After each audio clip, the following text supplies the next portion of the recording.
2019 यो भिडियोमा चाहिँ हामीले चाहिँ विन्डोज सर्भरको बेसिक कन्फिगरेसनहरू गर्ने काम गर्छौँ। योभन्दा अघिल्लो भिडियोमा चाहिँ हामीले चाहिँ विन्डोज सर्भरलाई चाहिँ इन्स्टल गरेका थियौँ। अब यसमा बेसिक कन्फिगरेसन गर्नको लागि चाहिँ अब हामी यो यो हाम्रो अहिले बेयर मेटल सर्भर हो।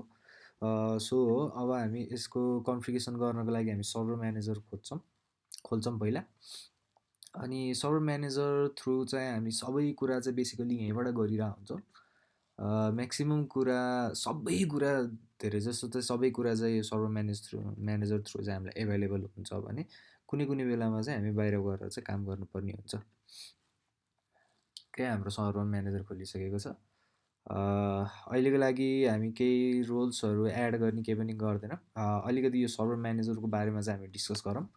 सर्भर म्यानेजर भनेको यसको एउटा बिल्ट इन एप्लिकेसन हो, जसले चाहिँ यो मेरो सर्भरलाई चाहिँ जियुआई बेस्ड थ्रु चाहिँ मेन्टेन गर्नको लागि म्यानेज गर्नको लागि चाहिँ मलाई हेल्प गर्छ। हामी चाहिँ यहाँ server manager as the name देख्न सक्छौँ। ड्यासबोर्ड भयो यो चाहिँ हाम्रो एउटा पाथ जस्तो छ। यो चाहिँ होइन, यो चाहिँ हाम्रो रिफ्रेस भयो। हामी यहाँबाट यसलाई रिफ्रेस गर्न सक्छौँ। अनि त्यसपछि यो चाहिँ हाम्रो नोटिफिकेसनहरू छ। अहिलेको लागि चाहिँ के छ त, रिफ्रेस कम्प्लिटेड भनेर देखायो। अरूहरूका टास्कहरू के छ भने हामीले चाहिँ यहाँबाट चाहिँ यो टास्कहरू चाहिँ हेर्नु मिल्छ। साथसाथै अब म्यानेजमा जान्छौँ हामी। यहाँबाट चाहिँ हामीले रोल्स एन्ड फिचर्सहरूलाई एड गर्ने, रिमुभ गर्ने, सर्भरहरूलाई एड गर्ने, सर्भर ग्रुपहरू बनाउने, सर्भर म्यानेजर प्रोपर्टिजमा गएर अहिले हेरौँ। अहिलेको लागि चाहिँ हामीले यो सर्भर म्यानेजर रिफ्रेस पिरियड भनेको चाहिँ 10 मिनटमा चाहिँ यो अटोमेटिक रिफ्रेस हुने हामीले बनाएको छौँ। यो बाई डिफल्ट नै यति हुन्छ। र यसलाई हामीले अनचेक गरिदियौँ भने यो के हुन्छ त भन्दाखेरि अटोमेटिक हरेकचोटि के हुन्छ त भन्दाखेरि मेरो यो सिस्टम रिस्टार्ट हुने बित्तिकै सर्भर यो म्यानेजरको ड्यासबोर्ड खुल्छ भने यसलाई हामीले चेक गऱ्यौँ भने यो चाहिँ खुल्दैन। अनि टुल्सहरूबाट चाहिँ हाम्रो अहिले इन्स्टल के कुरा इन्स्टल भएको छ त्यसलाई चाहिँ हामीले म्यानेज गर्न सक्छौँ। यहाँबाट सबै कुरा हामीले चाहिँ म्यानेज गर्छौँ। हाम्रो जति बेला हामीले चाहिँ रोल्सहरू एड गरिन्छ त्यसपछि चाहिँ हाम्रो यो टुल्सहरूमा चाहिँ यो भरिँदै जान्छ होइन। त्यो अनुसारको हाम्रो सबै म्यानेजमेन्ट यहाँबाट हामीले टुल्सहरू पाउँछौँ त्यो म्यानेज गर्नको लागि। अनि त्यसपछि यो भ्यू छ, यो भ्यू कतिमा राख्ने, हाइड द वेलकम टाइटल, यो वेलकम टु द सर्भरलाई चाहिँ हटाउनु पऱ्यो भने मैले यसलाई चाहिँ चेक गरिदिन्छु भने यसले चाहिँ के गरिदिन्छ, यसलाई चाहिँ हटाइदिन्छ। अनि त्यसपछि हेल्प भयो, यो हाम्रो हेल्पको लागि एबाउट सर्भर म्यानेजर हामीले यहाँबाट हेर्न सक्छौँ कति भर्जनको छ भनेर। अनि त्यसपछि अब यसमा चाहिँ ब्याक फ्रन्ट छ। अब हामी यो साइडमा चाहिँ हाम्रो सबै इन्स्टल सर्भरहरू देख्न सक्छौँ। हामीसँग अहिले चाहिँ एउटा ड्यासबोर्ड छ। ड्यासबोर्डमा चाहिँ यो 3टा यसको सर्भरको ग्रुप्सको स्ट्याटिस्टिक्स देखाइएको छ। यसमा चाहिँ अब सर्भिस यो रातो भनिसकेपछि के भयो त भन्दाखेरि यसमा कुनै न कुनै एउटा इभेन्ट्समा चाहिँ कुनै इरर आएको छ अथवा कुनै एउटा नचाहिने इभेन्ट भएको छ यहाँ। जस्तो एउटा चाहिँ के भएको छ त भन्दाखेरि यसरी स्टप्डमा छ होइन। यो भनेको चाहिँ अलिकति एउटा इभेन्ट भएको हो र एउटा नचाहिने कुनै सर्भिसहरूको हाम्रो इभेन्ट्सहरू भयो, सर्भिसहरू अहिलेको लागि चाहिँ यो स्पेसिफिकली हेर्दाखेरि चाहिँ सर्भिसमा चाहिँ केही प्रब्लम छ देखिन्छ होइन। जसमा चाहिँ 5वटा सर्भिसमा चाहिँ केही प्रब्लम भएको देखिन्छ। यहाँबाट पर्फर्मेन्स हामीले हेर्न सक्छौँ, बिपिए रिजल्ट्सहरू हेर्न सक्छौँ। यसमा हामीले क्लिक गरेर हेऱ्यौँ भने यसमा बिपिए रिजल्ट्सहरू, सिभिरिटी लेभलको इररहरू अल गरेर हेऱ्यौँ भने हाम्रो सबै यहाँबाट चाहिँ हेर्न सकिन्छ। ओके, अब यो साइडमा हामी एक्सप्लोर गर्दैछौँ। लोकल सर्भर भनेको हाम्रो सर्भर हो। यो भागले चाहिँ हाम्रो एउटा चाहिँ केमा डिभाइड भएको छ हामी हेरौँ। यो चाहिँ हाम्रो प्रोपर्टिज हो, यो चाहिँ हाम्रो सिस्टमको प्रोपर्टिज हो यो चाहिँ। अनि यसमा चाहिँ अब सटडाउन के गर्न मिल्छ होइन, सबै कुरा चाहिँ यहीँबाट गर्न मिल्छ टास्कबाट। अनि त्यसपछि अब यो भनेको हाम्रो इभेन्टहरू भयो। मेरो सर्भरमा चाहिँ कस्तो कस्तो टाइपको इभेन्टहरू जेनेरेट भएको रहेको छ र यो इभेन्टहरूलाई चाहिँ अब यत्तिकै चाहिँ यसले देखाउँछ भने यसलाई अब एनालाइसिस गरेर हेर्नको लागि चाहिँ हामीलाई कि एउटा इभेन्ट एनालाइजर, लग एनालाइजर भन्ने चाहिँ कुनै एउटा सफ्टवेयर अथवा सिस्टम चाहिँ हामीले युज गर्नुपर्ने हुन्छ। कन्फिगर गर्न मिल्छ यसलाई चाहिँ इभेन्ट कुन देखाउने। अब जस्तो इन्फर्मेसनल पनि भयो। हाम्रो यो चाहिँ इभेन्टको चाहिँ के हो त भन्दाखेरि क्याटेगोरीहरू हो, क्रिटिकल, इरर, वार्निङ र इन्फर्मेसनल। इन्फर्मेसनल र वार्निङलाई चाहिँ हामीले के गर्न मिल्छ त भन्दाखेरि यत्तिकै छोडिदिनु मिल्छ अरे। इरर र क्रिटिकललाई चाहिँ हामीले त्यतिकै छोडिदिनु मिल्दैन। अनि कति घन्टाको हामीले देखाउने भन्ने कुरो हुन्छ यहाँ। अनि त्यसपछि फ्रम मल्टिपल लग फाइल अथवा कुनबाट तान्ने हो त्यो सबै लग फाइलको इभेन्टहरू चाहिँ यहाँ चाहिँ हामीले चाहिँ सेलेक्ट गरेर मिल्छ। त्यसपछि अब हाम्रो आयो सर्भिस।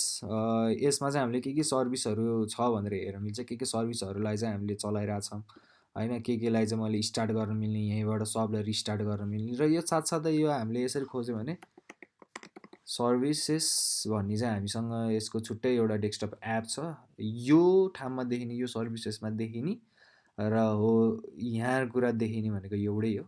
र यो जुन अघि हामीले इभेन्टको कुरा गरेको थियौँ, इभेन्ट र विन्डोज इभेन्ट भ्युवर भन्ने छ हामीसँग एप्लिकेसन नै छ, विन्डोज इभेन्ट भ्यू इभेन्ट लग्स भन्ने।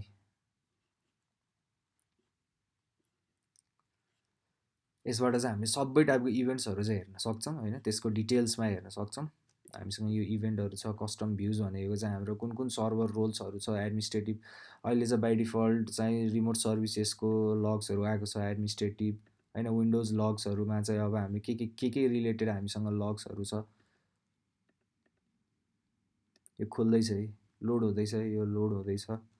जस्तो यो छेउमा चाहिँ यो घुमेको देखाइरहेछ, यसको लग चाहिँ देखियो, यसलाई चाहिँ लोड गर्दैछ यसले। यस्तो टाइपको यो लग्सहरू भयो। र यो लग्सहरूलाई चाहिँ एनालाइसिस गर्नको लागि चाहिँ कि त लग एनालाइजरहरू राख्न पऱ्यो, कि त सिम सिस्टमहरू चाहिँ राखेर चाहिँ त्यसलाई चाहिँ हामीले चाहिँ यो लगहरूलाई चाहिँ एनालाइसिस गर्न सकिन्छ। यो लगहरूको बारेमा पनि हामी पछि फेरि छुट्टै हेरौँला। अनि त्यसपछि अब बेस्ट प्र्याक्टिसेसहरू भयो, पर्फर्मेन्स के कस्तो आइरहेछ, रोल्स एन्ड फिचर्सहरू के चलिरहेछ, त्यो सबै कुरा हामीले यहाँबाट हेर्न सकिन्छ। अनि अल सर्भर्समा चाहिँ अब हामीसँग कुन कुन सर्भरहरू एभाइलेबल छ, जस्तो हामीले चाहिँ यो म्यानेजबाट चाहिँ कुनै एउटा नयाँ सर्भर हामीले यहाँबाट एड गऱ्यौँ भने त्यो सर्भर चाहिँ हाम्रो यहाँ देखिन्छ। र त्यो सर्भरको नेम, आइपी एड्रेस, कति चलिरहेछ अहिले, म्यानेजेबिलिटी के छ, लास्ट अपडेट, विन्डोज एक्टिभेसन भएको छ कि भएको छैन, त्यो रिलेटेडको इभेन्ट्सहरू, त्यसमा सर्भिसेस के चलिरहेछ, बाँकी कुरो त एउटै भइहाल्यो। यदि हामीले यहाँ अर्को सर्भरलाई चाहिँ हामीले एड गरेको छौँ, त्यो पनि हामी पछि भिडियोहरूमा चाहिँ त्यसलाई कसरी एड गर्ने, त्यसको सबै कुरा यहीँबाट एउटै ठाउँबाट हामीले कसरी कन्फिगर गर्न सकिन्छ, त्यो सबै कुरा हामीले हेर्नेछौँ यहाँबाट।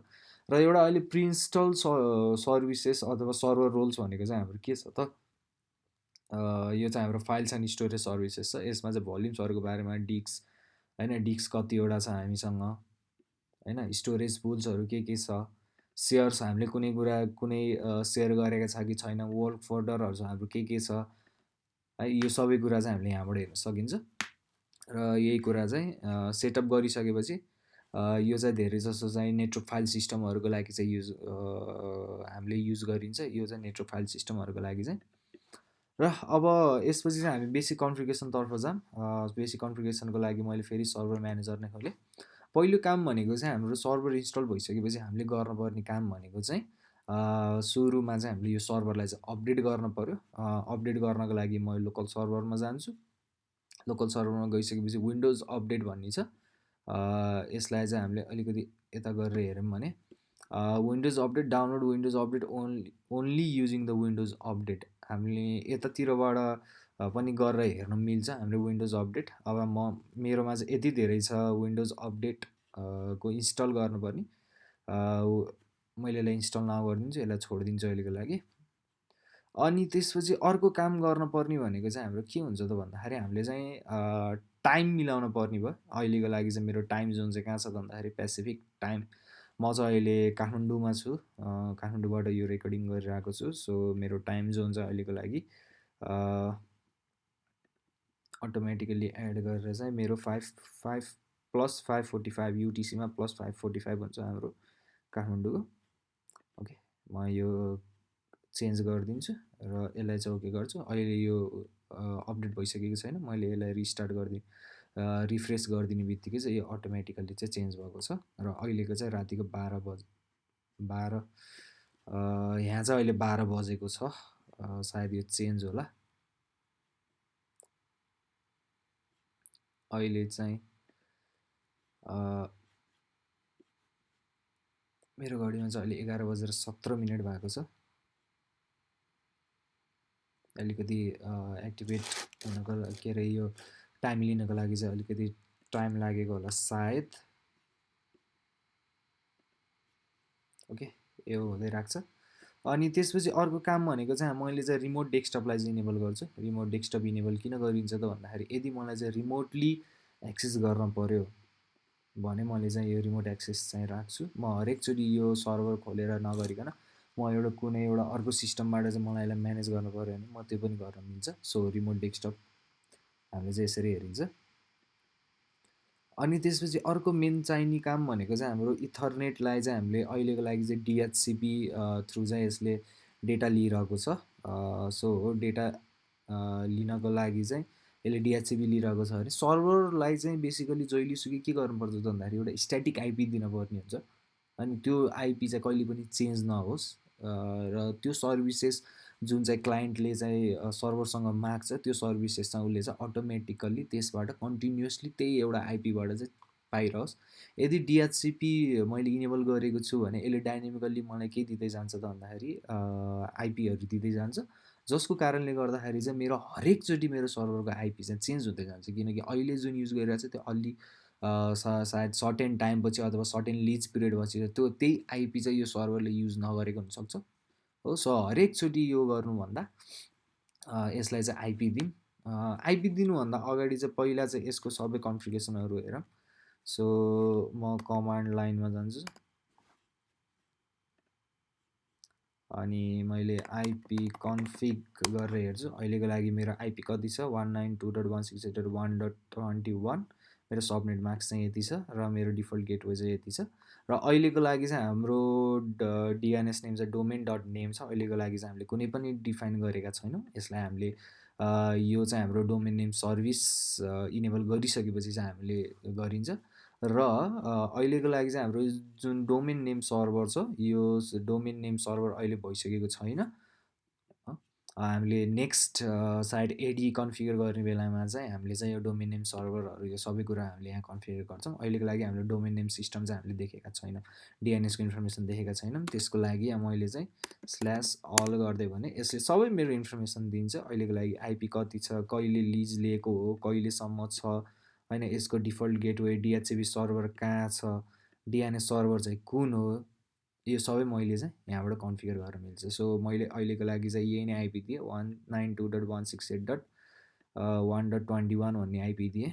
म इथरनेटमा जान्छु यसको प्रोपर्टिजमा अनि त्यसपछि मैले टिसिपी आइपी 4मा गएर अप्टेन युजिङ द आइपी गएर 192.168.1.21 मेरो आइपी यो ठिकै छ। अब मेरो डिफल्ट गेटवे भनेको 192.168.1.1 जस्ताको त्यस्तै। अहिलेको लागि मैले डिएनएस सर्भर मैले आफैलाई बनाउने भएर चाहिँ मैले के गर्छु 192.168.1.21 र एउटा अल्टरनेट डिएनएस सर्भर राखिदिन्छु। किन त भन्दाखेरि यदि मैले 1.21 गरेँ भने यसमा चाहिँ इन्टरनेट चल्दैन, किनकि 1.21 not acting as a DNS server. So 8.8.8.8 राखिदिएँ अहिलेको लागि।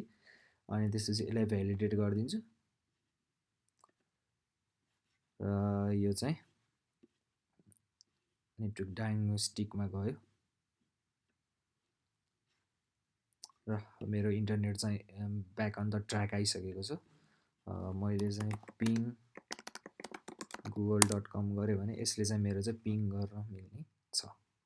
सो यति गरिसकेपछि मेरो इन्टरनेटसँग पनि कनेक्सन ओके भयो र अब चाहिँ यसको जहिलेसुकै आइपी चाहिँ कति हुन्छ त भन्दाखेरि यसको आइपी भनेको चाहिँ 192.168. यसको चाहिँ हाम्रो स्ट्याटसमा गएर हामीले हेर्न सक्छौँ। डिटेल्समा गएर हेऱ्यौँ भने यसको आइपी भनेको चाहिँ 192.168.1.21 र यही कुरालाई चाहिँ हामीले सिएमडीबाट भेरिफाई गरौँ। कमान्ड प्रम्प्टमा गएर आइपी कन्फिग गरेर गरिदियो भने मेरो यो छ। मैले अघिको जस्तै स्ल्यास अल राखिदिएँ भने यसले चाहिँ मेरो सबै इन्फर्मेसन चाहिँ दिएको छ यसरी। ओके, अब यति भइसकेपछि अब नेक्स्ट काम भनेको चाहिँ हाम्रो मेन काम लगभग सकिसकेको छ। अब अर्को मेन काम भनेको मैले कम्प्युटर नेमलाई चाहिँ मैले चेन्ज गर्छु। यो चाहिँ मलाई कम्प्युटर नेमलाई चाहिँ मलाई अलिकति मन परेन र यत्रो लामो नेम चाहिँ म राख्दिनँ अहिलेको लागि। यसलाई चाहिँ मैले के गर्छु त भन्दाखेरि W2K19-DC01 भनेर चाहिँ यो मेरो चाहिँ कम्प्युटर नेम चाहिँ राखिदिन्छु। यति गरिसकेपछि अब यहाँ नेट बायोसको नेम के राख्ने भन्छ होइन, नेट बायोसको कम्प्युटर नेम पनि यही नै राखिदिउँ, अरू हामीलाई केही पनि चाहिएन। अनि अर्कोचोटि हामी चाहिँ अब यो एडी कन्फिगर गरिसकेपछि हाम्रो चाहिँ अहिले चाहिँ वर्क ग्रुप देखाएको छ भने यसपछि हामीले एडी कन्फिगर गरिसकेपछि हाम्रो डोमेन चाहिँ सेलेक्टेड हुन्छ र वर्क ग्रुप चाहिँ यो चाहिँ हर्छ बाई डिफल्ट चाहिँ अहिले वर्क ग्रुपमा छ। र यति गरिसकेपछि अब हामीले चाहिँ यसलाई सेभ गर्नुपर्छ र यसले चाहिँ यो सिस्टमलाई चाहिँ रिस्टार्ट गर्छ अबको लागि चाहिँ होइन। यदि रिस्टार्ट गरिसकेपछि अनि त्यसपछि यसको चाहिँ नेम चेन्ज हुने, हरेक कुरा चेन्ज हुने चाहिँ बल्ल इम्प्लिमेन्ट हुन्छ यसमा चाहिँ होइन। सो आजको लागि चाहिँ हामी यति नै गरौँ, यो भिडियोको लागि यति नै ठिक छ। यति गरिसकेपछि अब हामी नेक्स्ट भिडियोमा चाहिँ एडीको कम्पोनेन्टहरू, एडी भने के हो, के को लागि युज गरिन्छ होइन, डोमेन नेम सर्भिस अनि डोमेन सर्भर भने के हो, के को लागि युज गरिन्छ होइन, त्यसको फिचर्सहरू के छ, त्यसको टर्मिनोलोजिसहरू के छ, त्यो सबै कुरालाई चाहिँ हामी पहिला एकचोटि डिस्कस गर्नेछौँ अनि त्यसपछि बल्ल हामी एडीको कन्फिगरेसनतर्फ चाहिँ हामी लाग्नेछौँ। सो थ्याङ्क यू, आजको लागि यति नै। यदि तपाईँलाई यो मन परेको छ भने प्लिज